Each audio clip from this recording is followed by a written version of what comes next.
What's up everyone, Zeratul DT here, bringing you guys a pretty special commentary that's going to focus mostly on my round 158 on Moon and pretty much the story behind it. And a lot of you guys just frequently ask questions about that game in the comments on one of those videos. For instance, Zeratul, why do you only have 21 headshots? So yeah, I'll be covering stuff of the sort. For those of you who have not seen those videos, annotation on screen will direct you towards them. And I just want to start this off by saying thank you guys so much for 2,000 plus subscribers and all the support you all have given me. And a big thank you to Rad Austin who sent some of you guys my way. So, the first of 3 parts to this series is going to be my inspiration for this game and my first failed attempt on Moon. And then the next video will focus on my mental state and the strain it put on me. And it's probably going to be a really depressing video, kinda, because I'm going to tell you guys, like, what was this like to just play for so long? You know, it's not healthy at all. I'll talk about that. Hopefully, this is really different compared to the other videos I've done, so hopefully this goes, alright. And I'll also be including, parts of my strategy in the next video, and then, of course, the last video being the conclusion, and I'll be answering frequently asked questions from you guys, also in the comments below on that video. Now, to avoid confusion to why I split this up into 3 parts, I'm sure a majority of you guys know by now that I'm not partnered, and in relation to views, I don't really benefit from this. The reason I split these up is strictly because it's apparent that I've been slacking lately when it comes to uploading, and the reason for that is mostly because a lot of my focus has gone towards schooling and getting ready for big tests, and I figured I could just split these up and give you guys somewhat of a constant stream of videos while I prepare for the test. You guys can expect videos every other day or so, and hopefully, it turns out pretty well. Now, if you're this far into the video, you're probably one of my badass fans, which I just need to say, I love you. Starting from the very beginning, and I must tell you now, this game took place months ago, and I might have trouble recalling some situations, but please bear with me. So, it all started with something very unlikely, and which that being depression. I was depressed, and at the time, one of the few things I did to cope with it was play. Now, it's not the kind of depression some of you guys might be familiar with, where you get down for a very short period of time, then the next day everything's okay. This wasn't that. This was more of an extended depression, the kind that makes you question so many aspects of life, some of which not even the wisest know, and even they know better not to question them, and that it's those kinds of things that you leave alone.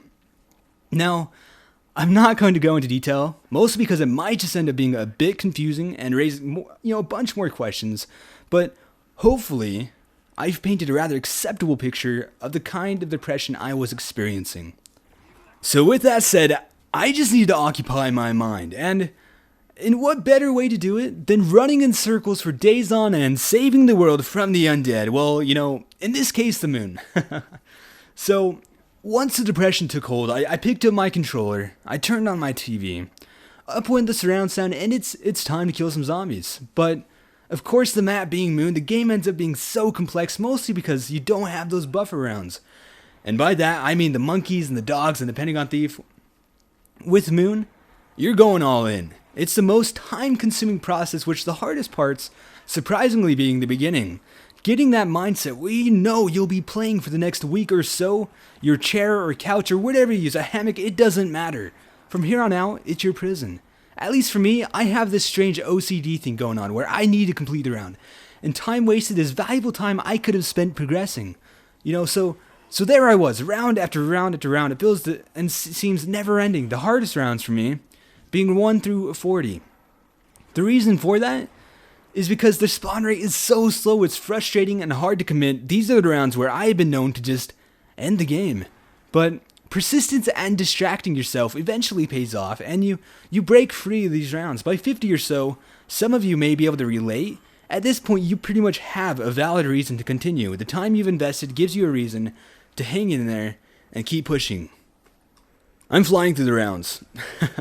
I felt so confident about this game. I knew in my mind I could do this.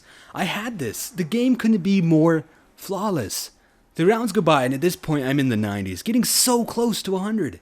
And those of you who have gotten this far know that getting to 100 is a pretty awesome moment. Whether or not you've done it before, it's still pretty cool. Seeing 3-digit rounds on the screen, and as I'm nearing 100, almost 20 hours into the game, I get an invite. I'm not going to say who it was, but what I failed to notice is it was a party/game invite. And for those of you who may play on PS3 or PC, basically, once you accept, there's no going back, no warning.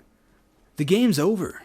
Of course, I didn't mean to accept. In my mind, I wasn't thinking clearly. I thought it was just a party invite. I was sitting there watching the loading screen go by and moments away from joining their party. Now, the person who invited me knew I was playing, and once they noticed that what had happened, I'm sure they felt bad. I joined their party, and I don't say hardly anything. All I really remember is just exhaling. I wasn't mad at all, because, it was clearly a mistake, mostly on my end. But for those of you who have lagged out of games, especially in the high rounds, I'm sure you can relate. It's a terrible feeling, like you've wasted so much effort and time, and it's depressing.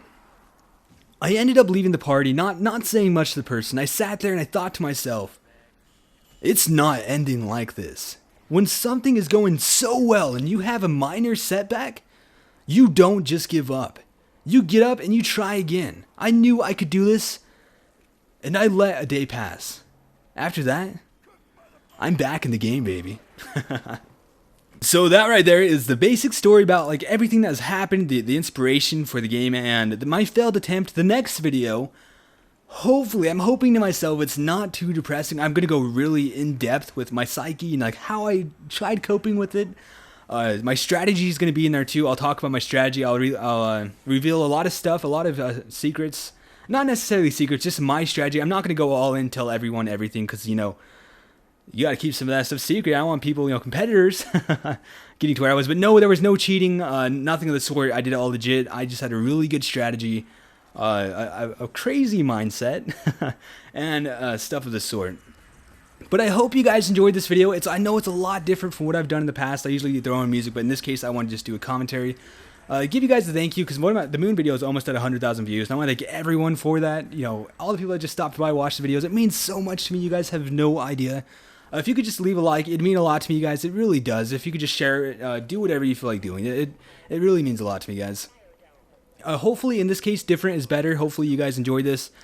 Feel free to leave a comment if you have any questions about this, or just if you want me to include stuff in the next video or the conclusion.